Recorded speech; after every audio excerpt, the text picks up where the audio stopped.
우리가 함께 볼 하나님의 말씀은 잠언 9장 8절부터 12절까지의 말씀입니다. 거만한 자를 책망하지 말라. 그가 너를 미워할까 두려우니라. 지혜 있는 자를 책망하라. 그가 너를 사랑하리라. 지혜 있는 자에게 교훈을 더하라. 그가 더욱 지혜로워질 것이요 의로운 사람을 가르치라. 그의 학식이 더하리라. 여호와를 경외하는 것이 지혜의 근본이요 거룩하신 자를 아는 것이 명철이니라. 나 지혜로 말미암아 내 날이 많아질 것이요 내 생명의 해가 내게 더하리라. 내가 만일 지혜로우면 그 지혜가 내게 유익할 것이나 내가 만일 거만하면 너 홀로 해를 당하리라. 아멘. 요즘 사람들 사이에서 가장 조심스럽게 생각해야 될 그런 어떤 태도가 하나 있다면 그것은 꼰대스러움일 것입니다. 꼰대라는 말이 예전에는 그냥 나이가 많은 그런 사람들을 비하하는 은어처럼 사용되었는데 요즘은 약간 변형되어서 나이와 상관없이 상대방에게 무례한 태도로 가르치려고 드는 사람을 말하는 것 같습니다. 핵심은 무례한 태도인 것이죠.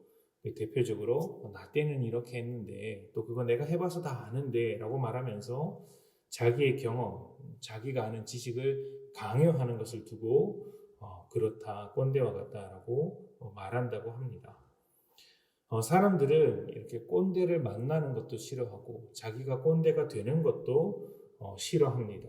그러다 보니 요즘에는 서로 조언을 주고받는 일조차 꺼리게 되고 그냥 자기 일은 자기가 알아서 하자라는 식의 분위기가 흘러가는 것 같습니다. 꼰대라고 욕을 먹느니 그냥 신경 쓰지 않는 것이죠. 남의 일을 신경 쓰느니 그냥 그래서 욕을 먹느니 그냥 가만히 있는 게 낫겠다 생각을 하는 것 같습니다. 그러다 보니 결국에는 양쪽 모두 손해를 보는 것 아닌가라는 생각도 듭니다. 조언을 주고 말을 해야 할 타이밍에 말을 하지 않아서 오히려 들어야 할 사람도 손해가 되고 또 함께 일하는 사람도 그 사람이 잘 못하다 보니 또 손해가 되고 양쪽 모두 손해가 일어나는 일이 더 많아지는 것은 아닌가 그렇게 생각해 보기도 합니다. 그래서 조언을 주고받을 때는 하는 사람의 태도도 중요하지만 듣는 사람의 태도도 참 중요한 것 같습니다. 그리고 서로 양쪽 모두 서로에 대한 예의를 지키고 존중할 수 있다면 꼰대와 같은 말도 나오지 않을 것이라고 생각을 합니다. 하나님께서 우리에게 말씀하실 때 그것을 어떻게 받아들이느냐는 전적으로 우리에게 달려 있습니다. 합당한 태도로 그 말씀을 듣는다면 말씀이 능력을 만들어낼 것이지만 그런 태도가 없다면 우리는 언제나 말씀을 거절하는 입장이 될 것입니다. 오늘 읽은 말씀에서 8절부터 12절에 이렇게 이야기를 합니다. 거만한 자를 책망하지 말라.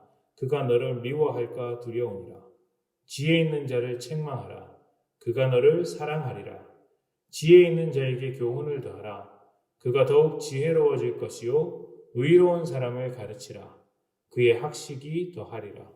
여호와를 경외하는 것이 지혜의 근본이요 거룩한 자를 아는 것이 명철이니라. 아멘. 교만한 자는 그 교만을 지적하는 그 말 자체를 싫어합니다. 그 태도가 말씀을 거절하는 것이겠죠. 하지만 선한 태도로 말씀을 듣는 사람은 그 말씀이 자신을 찌르고 아프게 할지라도 그 말씀을 사랑합니다.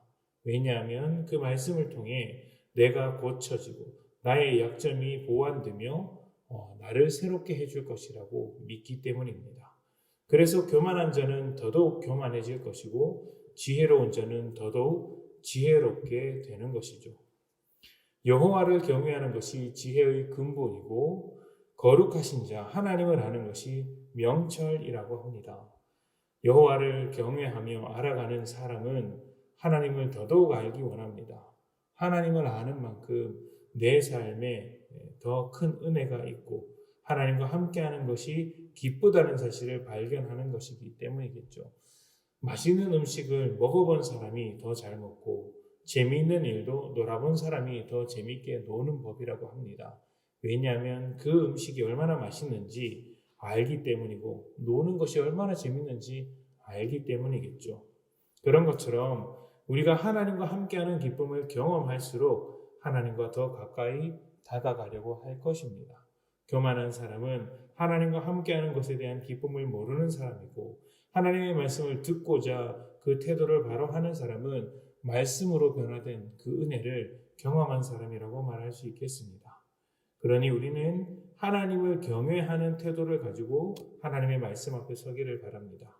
그러면 우리의 삶에 하나님의 말씀, 그 말씀의 능력이 드러나게 될 것이고 그 능력을 경험할수록 또다시 말씀을 기대하게 될 것입니다.